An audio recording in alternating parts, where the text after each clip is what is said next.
The following is a semi-understandable rant by DST Studios. Now, some of you might have heard about the claims made by a former Israeli intelligence official claiming that there's aliens with a galactic federation that have created a alliance with Earth, and that Donald Trump knows about this, and that they are waiting for us to know what spacecraft are. Now, I'm just going to go through and debunk these claims by memory, because these claims are very easy to dispute, at least.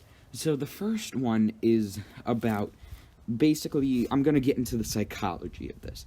Now, I like to approach how aliens would react to meeting us as how we would react to meeting aliens. Now, I don't think historically is a good example, because you have people like Columbus and Cortez who were just, to put it lightly, genocidal monsters. Now, I don't think humans today would be that immoral, because there are certain conditions back then that are not the same today. For example, today we have a multitude of cultures and religions, and that's not what was. There were multitudes of cultures and religion back then, but it was the people exploring the Americas were mostly dominated by Christians who believe that converting people is like a normal thing.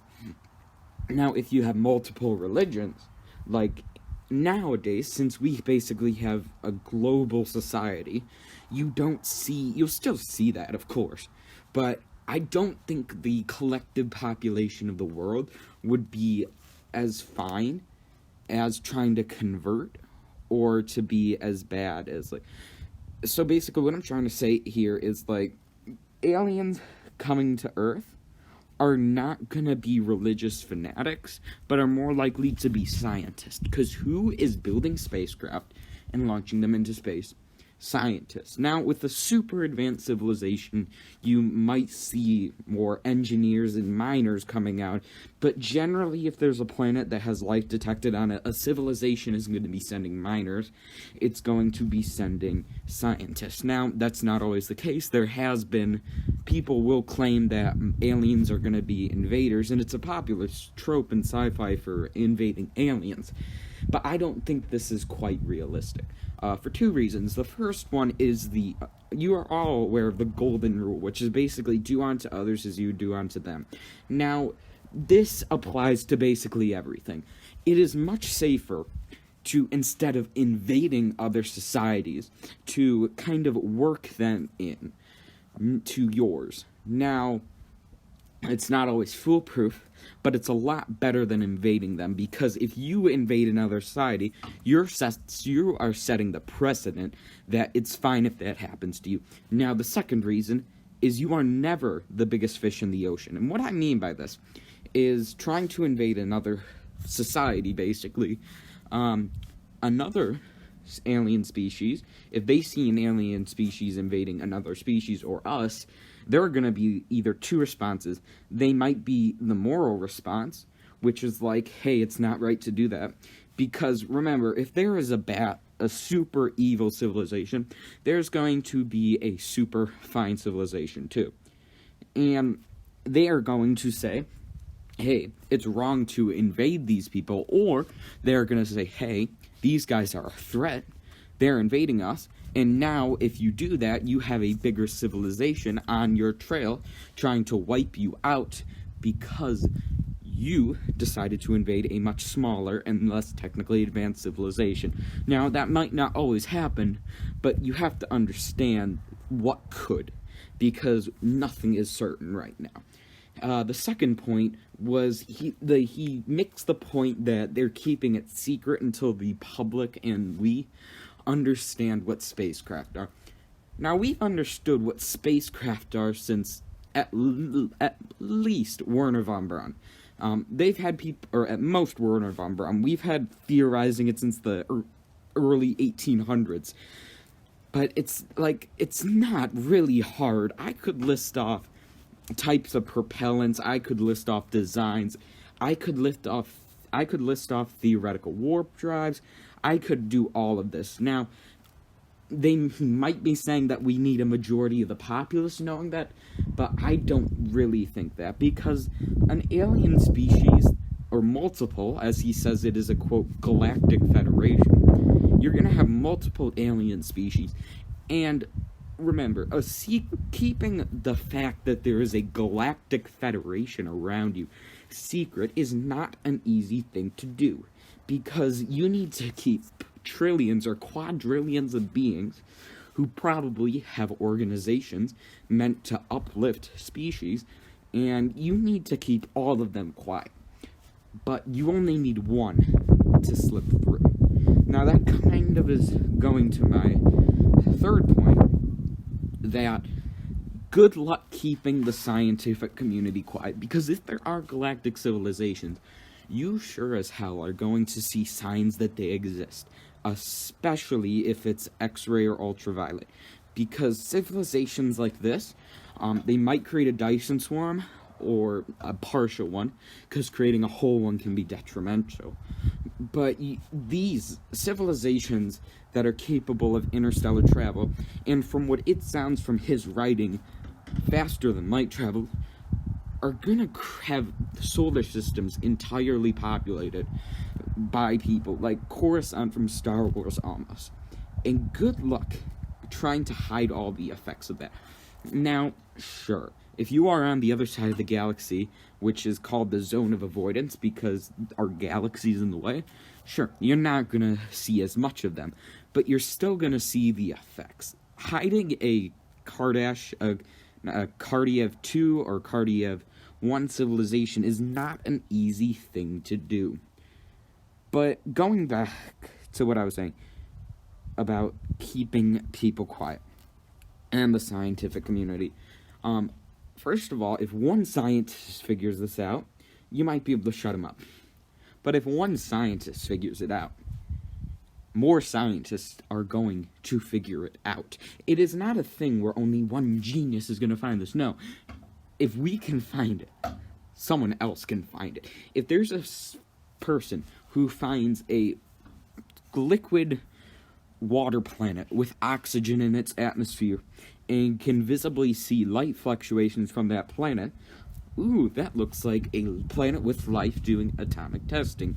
Now, the aliens, hypothetically, yeah, they could probably shut him up, but how are they going to figure out that that one person found it out? Because remember, we have the internet, and a rule of the internet is once you put it on the internet, it will never go off. And actual proof of alien life is something that is going to spread across the internet so fast, it will be unbelievable.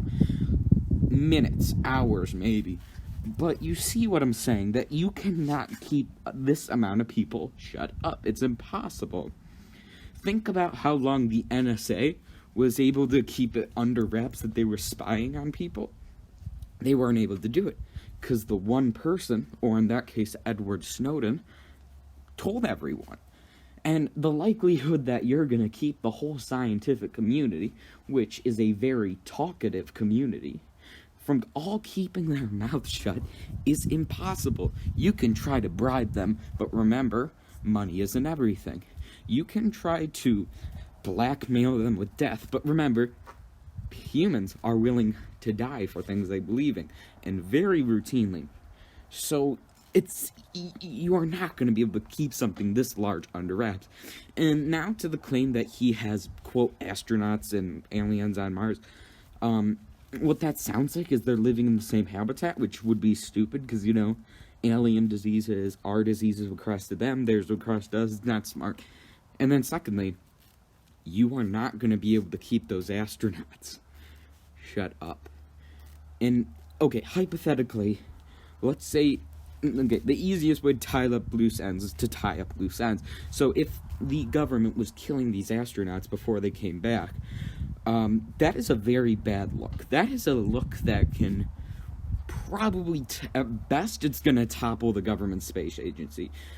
At worst, you are looking at a complete redo of the government, which is not good.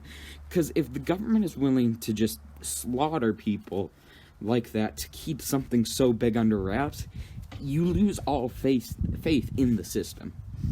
And now, that's the problem with this thing.